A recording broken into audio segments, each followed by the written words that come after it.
আসন্ন ভোলা সদর উপজেলা পরিষদ নির্বাচনী প্রচার প্রচারণায় ব্যস্ত সময় পার করছেন উপজেলা পরিষদ চেয়ারম্যান প্রার্থী মোহাম্মদ মোশারেফ হোসেন। তিনি বুধবার বিকালে ভোলা সদর উপজেলার পশ্চিম ইলিশা ইউনিয়নের হাওলাদার মার্কেট এলাকায় লিফলেট বিতরণ ও গণসংযোগ করেন।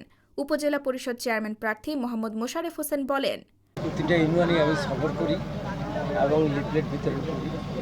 প্রত্যেকটা ইউনিয়নেই যে জায়গায় লিফলেট বিতরণ করতে গেছে সব জায়গায় আল্লাহর রহমতে ভীষণ সারা, যে সারা চিন্তাও করা যায় না, যেটা আশাও করতে পারি নাই, এত সারা আল্লাহর রহমতে আছে। তাই আমি আশাবাদী যে আল্লাহর রহমতে আমাদের যে 21 মে যে নির্বাচন হবে সেই নির্বাচনে যে আমার যে মার্কা আনারস মার্কা, সেই মার্কা জয়যুক্ত হবে।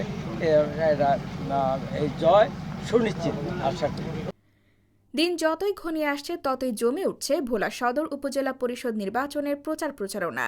দ্বিতীয় ধাপে আগামী 21 মে অনুষ্ঠিত হবে ভোলা সদর উপজেলা পরিষদ নির্বাচন। এদিকে সাধারণ ভোটাররা জানান, মোশারেফ হোসেন একজন সৎ, ভদ্র ও দক্ষ মানুষ। তার কাছে বিগত 10 বছর সাধারণ মানুষ গিয়ে কখনোই নিরাশ বা খালি হাতে ফিরে আসেনি। তিনি সবসময় সাধারণ মানুষের পক্ষে ছিলেন। তাদের বিশ্বাস এবারও তিনি বিপুল ভোটে বিজয়ী হবেন। নিউজ ডেস্ক, বর্তমান ভোলা।